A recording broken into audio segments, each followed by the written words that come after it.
एक रुपाली नावाची मुलगी होती. तिचं वय 18-19 वर्ष असेल, कॉलेज करायची. पण ती बाहेर शहरामध्ये शिकायला होते. तिला सुट्ट्या लागलेल्या होत्या आणि त्या सुट्ट्यामध्ये आराम करण्यासाठी ती तिच्या घरी राहायला आली होती. आता जास्त करून सुट्ट्यामध्ये ती तिच्या मामाच्या इथं जात होती. पण यावेळेस तिचे मामा तिला म्हणले की तुझ्या मनानं तुला कोणीकडे जायचं आहे तिकडं जा. तर रुपाली म्हणली की नाही, मी यावेळेस आईवडिलांकडे जाणार आणि तिकडं राहणार. तर तशा हिशोबाने जी रुपाली आहे ती तिच्या आईवडिलांच्या इकडे सुट्ट्या करण्यासाठी गेली. आता तिथं गेल्याच्या नंतर तिला गावचं वातावरण ना फार जास्त आवडायचं. सकाळी उठणं, ते कोंबड्याचं बाग देणं, शेळ्या ओरडणं, चिमण्या दिसणं, हे तिला फार जास्त आवडायचं. त्या कारणामुळं सकाळी सकाळी लवकर उठायची आणि घराच्या बाहेर निघायचे. सकाळचं जे वातावरण आहे, सूर्योदय वगैरे हे जे सगळं आहे ना, ते शहरामध्ये नसतं. त्या कारणामुळे ती सकाळी उठून बाहेर फिरायला जायची. तर तेवढ्यामध्ये तिच्या घरामध्ये रोजची तिची रुटीन, सकाळी उठायचं, बाहेर फिरायला जायचं आणि 1 ते 1.5 तास बाहेर फिरायचं आणि नंतर घरी यायचं.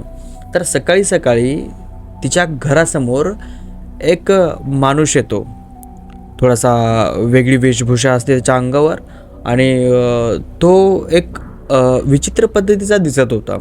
त्याने वेशभूषा अशा पद्धतीची केली होती की जसं आपले शिवजी असतात तर महादेव, त्यांनी जशी वेशभूषा असते त्यांची, त्या प्रकारची त्याने वेशभूषा केली होती. या मोठमोठ्याल्या जटा होत्या, कपाळाला एवढं मोठं असं ते इभूत लावलेली होती, हातामध्ये पायामध्ये असे म्हणजे सगळ्या अंगाने रुद्राक्ष होते. आणि तो माणसाजवळ एक असं वस्तू होती की ती काळी होती आणि खूप मोठी होती. त्या वस्तूमध्ये तो माणूस गावामध्ये प्रत्येक घराच्या बाहेर जाऊन असे म्हणजे काहीतरी मागायचा की बाबा थोडंफार तुमची इच्छा असेल तर तुम्ही आम्हाला द्या.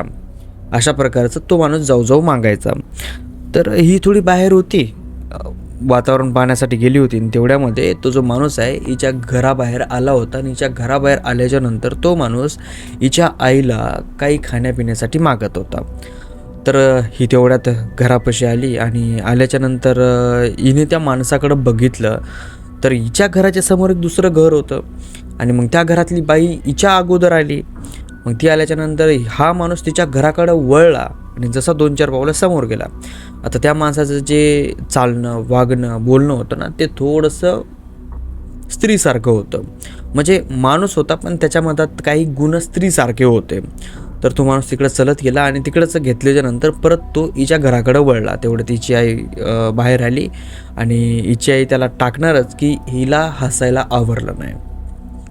ही हसायला लागली, खूप जोरजोरामध्ये हसायला लागली. हिला हसायला असं कंट्रोलच झाला नाही. आता तो माणूस आश्चर्यचकित की ही मुलगी का हसतीये. हिची आई आश्चर्यचकित की ही मुलगी का हसतीये. आता ही मुलगी जी होती ती सुशिक्षित होती, शहरामध्ये राहणारी होती. रुपाली नावाची मुलगी शहरामध्ये राहणारी होती. तिला खेड्यापाड्यातलं काही जास्त माहिती नव्हतं आणि ही हसायला लागली. थोडा वेळ हसली, हिच्याकडे एकसारखा तो माणूस बघतोय, हिची आई बघतीये.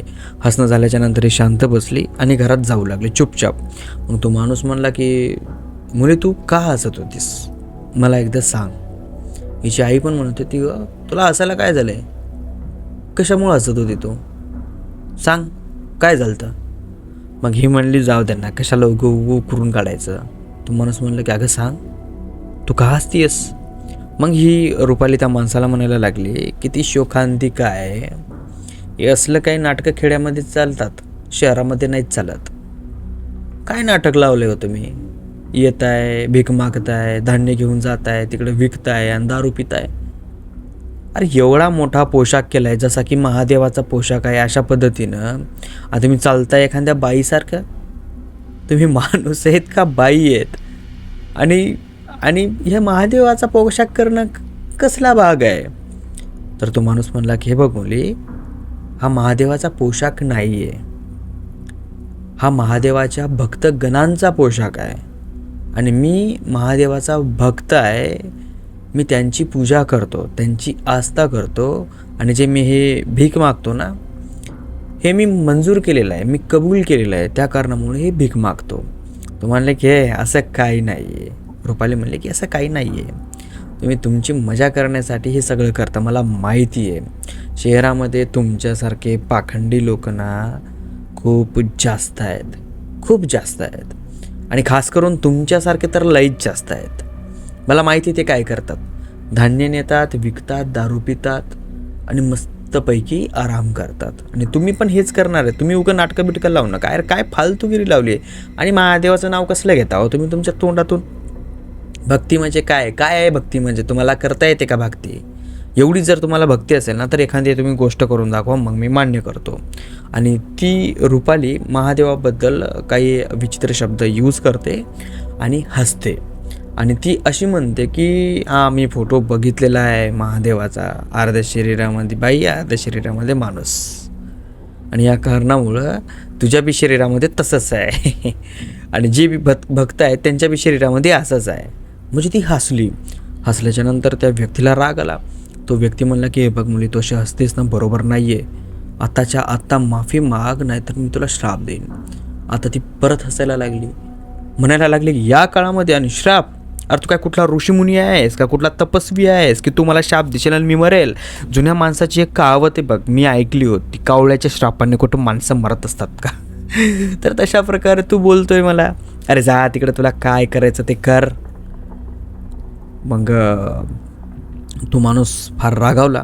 त्याने जी भिक्षा घेतली होती ती भिक्षा त्याच्या आईच्या ताटामध्ये परत टाकली आणि त्याच्या झोळीतून फक्त एक गव्हाचा दाणा काढला आणि त्याने त्या गव्हाच्या दाण्यावर मंत्र टाकला आणि तो असा म्हणला की ज्या वेळेस तुझं लग्न होईल ना त्यावेळेस तुला दोन्ही जीवन जगावे लागतील आणि ते दोन्ही जीवन जगता वेळेस तुझी जी अवस्था होईल ना ती फार भयानक होईल आणि तब्बल लग्न झाल्याच्या नंतर 5 महिने तुला हा सगळा त्रास भोगावा लागेल आणि 5 महिन्याच्या नंतर जर तुला हा पूर्ण त्रास भोगला तेव्हा कुठंतरी तुला माझी आठवण येईल आणि तेव्हा तुला माझ्यापाशी यावं लागेल आणि हा श्राप तोडून घ्यावा लागेल. हा माझा तुला श्राप आहे. 5 महिन्यापर्यंत तुला माझी आठवण येणार नाही, तुला येणार ना, तुझ्या घरच्यांना येणार, कुठल्याही तुझ्या नातेवाईकाला माझी आठवण येणार नाही, इथपर्यंत की तुझ्या आईलाही माझी आठवण येणार नाही. आणि इतकंही सांगतो की तुझं लग्न 2 वर्षाच्या नंतरच होणार आहे आणि तुझं लग्न तुझ्या आवडीच्या व्यक्तीसोबतच होणार आहे. हा माझा श्राप आहे असा बोलला तो. आणि तो जो गव्हाचा दाणा आहे तो तिच्यावर असा ओवाळला आणि तिच्या आईच्या ताटामध्ये टाकून दिला आणि तो तिथून निघून गेला. आता तिची आई रडायला लागली की हे काय झालं, हे काय झालं, हे काय झालं. रुपाली तिच्या आईला म्हणते, आई तू काय एडीबिडी झाली का काय? हे असले नाटकखोर माणसांना खूप आहेत, यांचं एवढं मनावर घेऊ नको, कुठला स्ट्राप बीप लागत नाही, गप्प बैस तू मुकाड्यानं आणि शांत गुणानं चाल घरामध्ये, भूक लागली मला, स्वयंपाक वगैरे कर. आता तिच्या आईनं तिची परात आहे ती घरात नेली आणि बाबा धान्यामध्ये टाकून दिली. मग बरेच काही दिवस जातात. काही दिवस गेल्याच्या नंतर जी रुपाली आहे हिची कॉलेज लाईफ चालू असते. त्या कॉलेज लाईफमध्ये हिचं एका मुलावर प्रेम होतं. मुलगा हिच्यावर प्रेम करतो आणि दोघंजणं फार जास्त एकमेकावर प्रेम करतात खूप मनातून आणि दोघंजणं ठरवतात की आपल्याला लग्न करायचं आहे. आता यांची लाईफ पण सेट होत नाही की या दोघंजणं लग्न करतात आणि ते पण असं लग्न करतात की जातात कोर्ट मॅरेज करतात आणि नंतर आपल्या आईवडिलांना सांगतात की बाबा आम्ही लग्न केलं आहे, आता आमचं लग्न लावून द्या. त्या कारणामुळं हिच्या आईवडिलांना आणि तिच्या आईवडिलांना दोघांनाही या दोघांचं लग्न लावून द्यावं लागलं. आता दोघांचं लग्नाला जास्त काही विरोधही नव्हता कारण दोघंही एकाच जातीमधले होते, दोघंही एकाच अशा कुळातले असल्यासारखे होते. म्हणजे कुळा अलग अलग होते पण मिळते जुळते होते, सगळं काही चांगलं होतं. आणि तो जो मुलगा होता त्याच्या घरीही खूप काही चांगलं होतं. त्या कारणामुळं काही कोणाला तेवढा त्रास नाही झाला. तर या हिशोबानं यांचे लग्न झाले. लग्न झाल्याच्या नंतर 1 वर्ष होतं, 2 वर्ष होतात. रुपालीला एक गोड मुलगी होती 1 वर्ष झाल्याच्या नंतरच आणि त्यांची लाईफ मस्तपैकी चालायला लागते. मग एक दिवस रुपाली, तिचा नवरा आणि ती मुलगी तिघंजणं कारमध्ये बसून एका लग्नावरून घराकडे येत असतात. आता येत असताना त्यांची कार अर्ध्या मधामध्ये खराब होते अचानक. चांगला रोड असतो, मोठा रोड असतो, हायवे असतो, सगळे वाहनं वगैरे चलत असतात. तर त्यांची कार अर्ध्या मधामध्ये खराब होते. तर तिचा नवरा एका मेकॅनिकलला बोलवतो. ते मेकॅनिकल कार रिपेअर करत असतो. त्यावेळेस रुपाली त्या कारच्या साईडला उभी होती, थोडं मोकळ्या वाऱ्यामध्ये उभं राहावं म्हणून उभी होती आणि तिचं लक्ष त्या मधातल्या मिररवर गेलं. कारच्या मधात असतो ना मिरर, त्याच्यावर गेलं आणि त्याच्यावर गेल्याच्या नंतर तो जो मिरर आहे ना तो विचित्र पद्धतीने तिला दिसायला लागला. जसं की एखादं पाणी कसं दिसतं ना तशा प्रकारे त्या मिरर असा झळकू लागला. असा हिला कळत नव्हतं की हे असं का होतं मिरर. ही मधात गेली आणि तिने ते हात लावला. तर सुरुवातीला हात लावला, तिचे बोट त्या मिररमध्ये गेले आणि ही दचकली आणि ओरडल्याच्या नंतर जो हिचा नवरा आहे तो हिच्यापाशी धावत आला. म्हणला, काय झालं रूपू? तो म्हणला, अरे ते आपल्या गाडीचा मिरर बघ ना एकदा. तिचा नवरा जातो आणि ते मिररकडे बघतो तर काही तर नाही.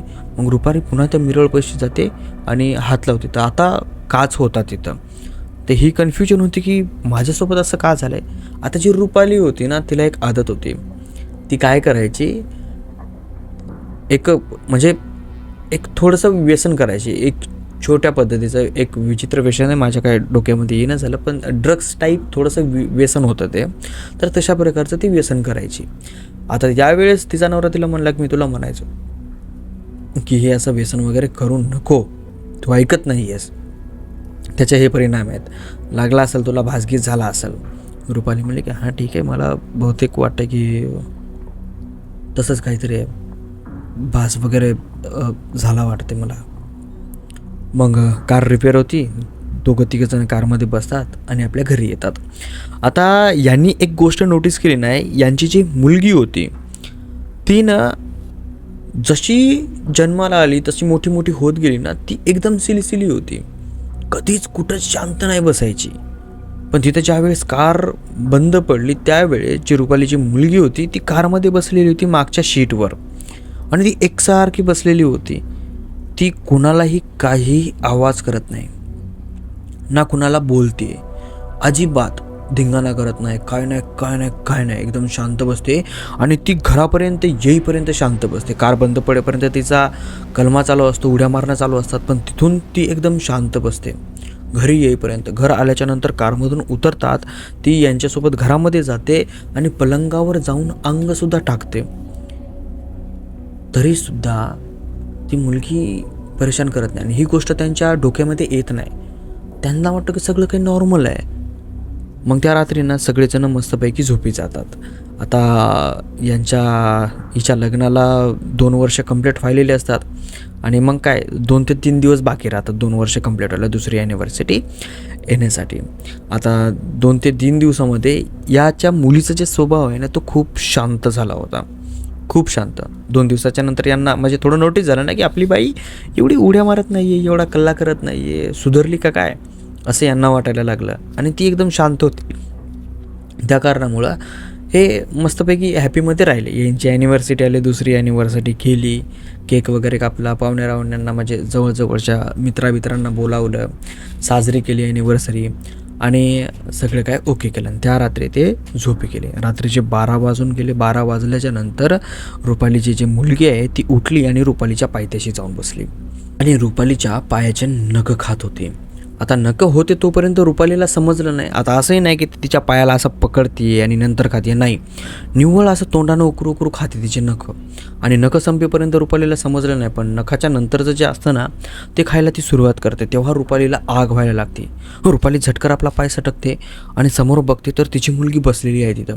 तिचे केस मोकळे सुटलेले, इतकाले केस होते, मोकळे सुटलेले, आणि अशी ती तिच्या आईकडे बघते अशा पद्धतीनं. आणि बघते पण खूप विचित्र पद्धतीने. नॉर्मली तिच्या आईकडे अशा पद्धतीनं बघते, पण यावेळेस ती तिचे दोन्ही हात असे त्या पलंगावर टेकवलेले, पाठीमागं उकट बसलेली आणि अशी बघते तिच्या आईकडं. अशी रुपाली एकदम हरपळी, हे काय? ती लाईट टाकते रूममधला, बघते तर तिची मुलगी तशा पद्धतीनं हिच्याकडे बघते आणि नंतर हिच्या पायाकडे बघते, तिचे पूर्ण नख गायब. रुपाली तिच्या नवऱ्याला उठवते, हो बघा ना इकडं. तिचा नवरा उठतो आणि बघतो असे डोळे चोळत, आईच्या गावात हे काय? हे दोघं जण तिच्याकडे बघतात आणि तिची मुलगी अशी बघते दोघांकडं.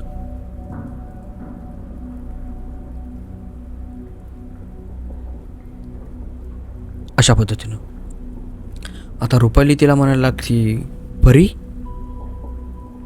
तो अशी का बघतेस? परी तिच्या डोक्याला असं मारतात.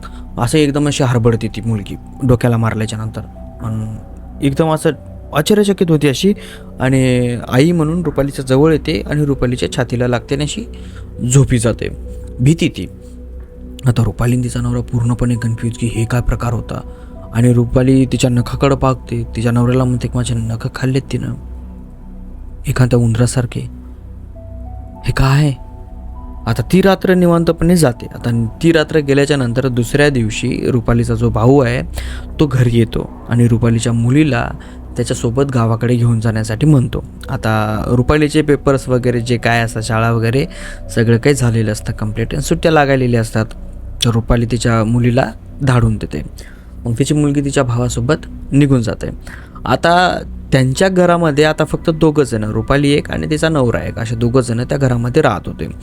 तर पहिल्या रात्री असला प्रकार झाला. दुसऱ्या रात्री रुपालीने तिचा नवरा परत झोपी गेली. आता दिवसभर काय प्रॉब्लेम नाही हो, संध्याकाळीच हा सगळा प्रॉब्लेम होतो आणि ते पण 12च्या नंतर आणि 3च्या अगोदर. या 12 ते 3च्या मधातच हा खेळ होतो सगळा. रुपाली झोपलेली असते, तिचा नवरा झोपलेला असतो आणि त्यावेळेस रुपालीच्या डोक्यावर थेंब थेंब थेंब थेंब रक्ताचा एक थेंब पडतो रात्री 12च्या नंतर झोपलेले असताना. आता रुपालीची झोप उडते. आता डोक्यावर जर समजा गाढ झोपीमध्ये सुद्धा पाण्याचे थेंब पडत असते ना, तर माणूस झोपीमधून उठतो. तर रुपालीची जे झोप आहे ती अशी उघडली आणि अशी डोळे उघडून बघते तर हिचा नवरा असा वरी छताला आहे चिपकलेला पूर्ण आणि हिच्या नवऱ्याच्या डोळ्यातून रक्ताचे थेंब खाली पडत आहेत आणि ते रक्ताचे थेंब सरळ हिच्या तोंडावर सरळ आणि हिचा नवरा वरी असा लटकलेला. त्याचे डोळे उघडलेले, डोळ्यामधून रक्ताचे थेंब बाहेर पडलेले. हिनं ते पाहिलं ना भाई, ते दृश्य भयानक, आणि ओरडली. आणि जशी ओरडली तसं ते वरचे आहे ना हिचा नवरा चिटकलेला वरी तो सरळ हिच्या अंगावर खाली पलटा. पण ही जशी ओरडली तसा तो कुठं गायब झाला काय कळालंच नाही. जे बाजूला झोपलेला नवरा होता तो उठला आणि रुपालीला असं हलवायला लागला. रुपाली काय झालं तुला, काय झालं, तू इतकी का ओरडतेस. ती दचकते, इकडे तिकडं बघते तर तिचा नवरा साईडला बसलेला, ते बी मस्तपैकी काही इजा नाही पोहोचलेली त्याला, डोळे वगैरे सगळं काही त्याचं ठीक. ती तिच्या नवऱ्याला म्हणते की मी इथं तुम्हाला पाहिलं वरी छतावर, माझ्या चेहऱ्यावर पटकर असं आठवलं. ती पटकर उठते आणि बाथरूममध्ये जाते ना, आरशामध्ये बघते की चेहऱ्यावर रक्त वगैरे आहे का. पण चेहऱ्यावर रक्त वगैरे काय नव्हतं, एकदम क्लिअर, एकदम जशी होती ना तशी एकदम क्लिअर चेहरा होता. हिला समजा की हे माझ्यासोबत व्हायलं काय, नेमकं मला असं का वाटतं की माझ्यासोबतच असं होतंय म्हणून. मग ही आपला असा चेहरा पुसल्याच्यानंतर ही थोडीशी अशी बसते आणि बसल्याच्यानंतर म्हणजे असं त्या याच्यावर बेसिनवर हात टेकून अशी विचार करत बसते. तर हिचं लक्ष हिच्या हाताकडे जातं. तर हिच्या मधल्या बोटाचं जे नख आहे ते असं वाढतं, ॲटोमॅटिकच्या डोळ्यासमोर असं वाढतं आणि समोरून काळं पडत पडत पडत पडत तिच्या बोटापर्यंत येतं आणि हिच्या मधल्या बोटाला असं काळं पडत पडत पडत पडत असं पाठीमागं येतं की पूर्ण जो हात आहे उजवा हा पूर्ण काळाभोर होतो, पूर्ण काळाभोर. ही आपला हात पकडते, बाहेर येते, तिच्या नवऱ्याला दाखवते. तिचा नवराही शॉक होतो की हिचा हात हा काळाभोर झालाच कसा. आणि तो हात पूर्णपणे असा वाळून जातो, पूर्ण एकदम असं म्हणजे अपंग शरीर कसं असतं एखादं तशा प्रकारचा वाळतो, काळाभोर आणि अपंग. रुपालीला एवढा जास्त त्रास होतो, ती इतक्या जोरजोरात ओरडायला लागते, इतक्या जोरजोरात चिरकायला लागते. तिचा नवरा गाडी काढतो, तिला गाडीमध्ये बसवतो, हॉस्पिटलमध्ये नेतो आणि डॉक्टरांना सांगतो की हे काय झालं ते बघा. आता डॉक्टर त्याला म्हणायला लागले हे काय झालं ते बघा, हे अपंगवत आहे, लय दिवसाचं आहे, तुम्ही या हाताला काही इजा पोहोचली असेल त्याच्यामुळं दुखत असेल. तो म्हणतो का हो नाही, आता 1 घंट्यापूर्वी झालं हे सगळं काही. डॉक्टर म्हणतो शक्यच नाही, मी तपासतो, वेट करा. डॉक्टर तपासल्याच्या नंतर त्याच्या नवऱ्याला म्हणतो की हे लहानपणापासून आहे हिच्या हाताला आणि तुम्ही म्हणताय आता झाले. आता हिचा नवरा म्हणतो की अहो नाही अहो आत्ता झाले हो, 1-1.5 घंट्याच्या अगोदर लाईव्ह झालं ते, माझी बायको अशी नव्हती. तो डॉक्टर म्हणतो डॉक्टर तुम्ही आहेत का मी आहेत का, आम्हाला बिड्यामध्ये काढतायत. अहो आम्हाला माहिती आहे ना, विलाज करताना आम्हाला कळतं कधी झालं आहे, काय झालं आहे, कसं झालं आहे, किती टक्के झालं आहे, काय नाही. अहो हे लहानपणापासून आहे हिचं, नाही तो लहानपणापासून हात बारीकच आहे. तुम्ही त्या हातावर एक तर काही इजा पोहोचली, वजबिजा पडला असेल, नाही तर मुडपला असेल तो हात, त्याच्यामुळे ते हात दुखतोय. असं म्हणल्याच्यानंतर रुपालीला काही समजत नाही, तिच्या नवऱ्यालाही काही समजत नाही. हा डॉक्टर म्हणतो लहानपणापासून आहे आणि यांच्यासमोर आत्ता झाले 2 मिनिटाच्या अगोदरपासून, तर करावं काय. आता दोघेही जण पूर्णपणे कन्फ्यूज की नेमकं हे व्हायलं आहे काय.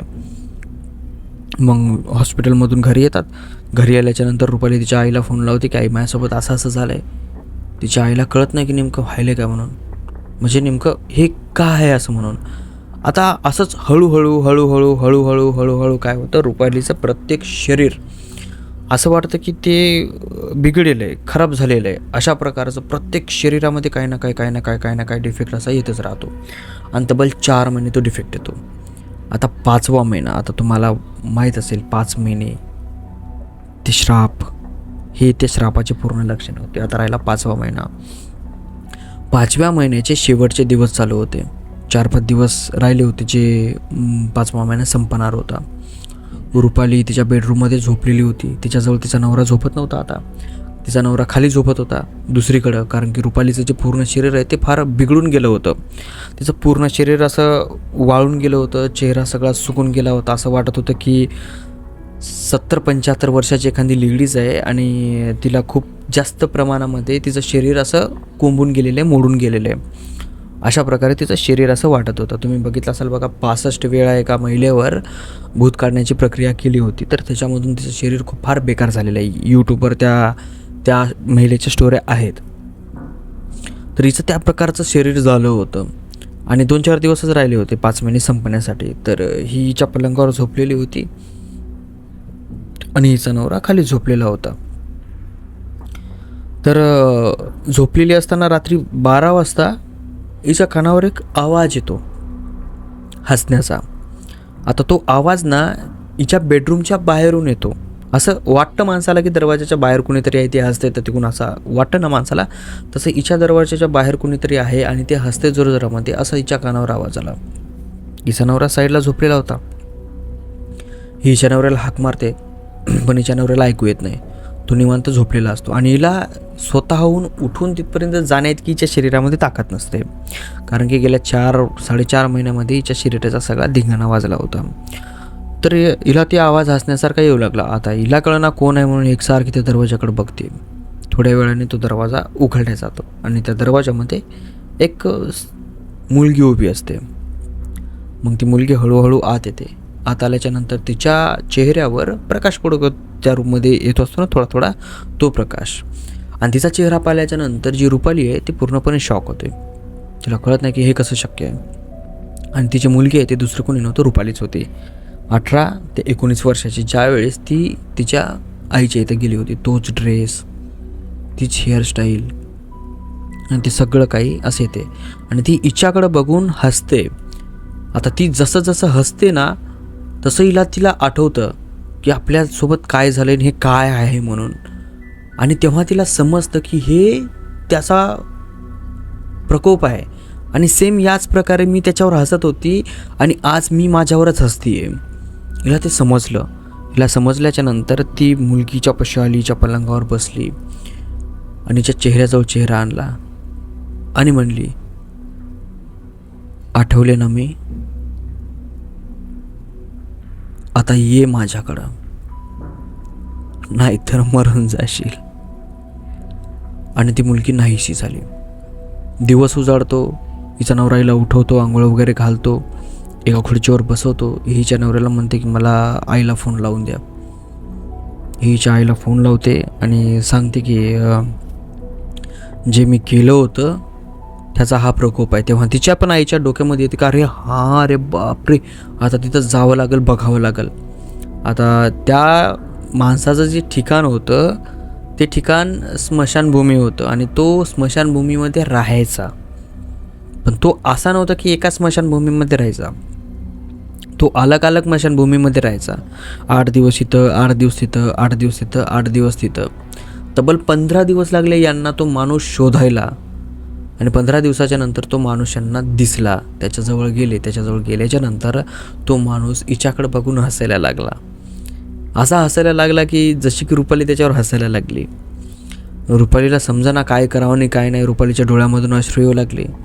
ते जवळ गेल्या गेल्या माणूस त्या रुपालीला म्हणतो की काल संध्याकाळी मी तुझ्यापाशी आलो होतो ना, कसं वाटलं? चला ठीक आहे, 1-2 दिवस बाकी आहेत महिना होण्यासाठी, तरी पण तेवढे दिवस आपण ॲडजस्ट करून घेऊयात. चाल, तुला बरोबर करतो मी. तो मंत्र वाचतो. त्याच्या झोळीमधून एक राख बाहेर काढतो अशी मुठीमध्ये.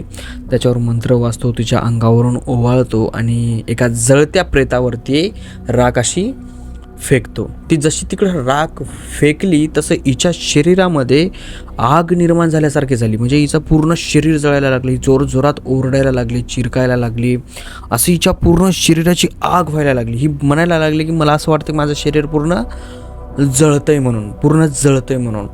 कंप्लीट 15 मिनटं हिच्या शरीरासोबत हा सगळा खेळ झाला आणि 15 मिनिटाच्या नंतर कुठंतरी हिचं शरीर थंड झाल्यासारखं झालं आणि ही त्या खुर्चीवरून स्वतः उठली. पण हिचं शरीर तेवढं वाळलं तर वाळलंच होतं. आणि उठल्याच्या नंतर ही त्या माणसापाशी गेली आणि त्याच्यासमोर हात जोडले. माझी चुकी झाली हो, मी पुन्हा असं नाही करणार, असं ती म्हणली. तर तो म्हणला की बघ बाई, कसं असतं, ज्या गोष्टीबद्दल आपल्याला माहिती नाही ना, त्या गोष्टीबद्दल आपण वाकडं लावू नये, आपण कुणाच्याही अस्तेला ठेस पोहोचवू नये. या जगामध्ये देव आहे किंवा नाही हे या गोष्टीवरून सिद्ध होतं. आणि राहिली गोष्ट माझी, मी तर आहेच त्या पद्धतीचा, मी जाणून बुजून एक किन्नरच आहे. मग का किन्नर महादेवाचा भक्त नसतो का? असतो ना. तर असं कुणावरही हसू नये. हसलेच तर असले हे श्राप लागत असतात. जा, जीवन जग तुझं, चांगल्या पद्धतीनं चांगली होऊन जाशील. 1 महिन्यामध्ये तुझं सगळं शरीर जागच्या जागेवर येऊन जाईल. तो तसा बोलल्याच्या नंतर हे घरी आले. रोज रुटीन चालू झाली यांची. आणि 1 महिन्याच्या नंतर हिचं जे जीवन आहे ते पहिल्यासारखं झालं, एकदम सुरळीत. तेव्हा कुठंतरी हिला कळालं की यार, आपण ज्या गोष्टींवर हसतो, ज्या गोष्टी आपल्याला माहिती नाही आहे त्यांच्यावर हसतो, त्यांच्यावर हसायला नाही पाहिजे. कारण कधी काय होईल ना, काही सांगता येत नाही. आणि ही होती आपली आजची स्टोरी आवडली असेल, स्टोरीला लाईक करा, चॅनलला सबस्क्राईब करा. आणि जर तुमच्यापाशी एखादी स्टोरी असेल तर मला इंस्टाग्रामवर तुम्ही DM करू शकता. चला भेटूया समोरच्या स्टोरीमध्ये. तोपर्यंत जय हिंद, जय महाराष्ट्र.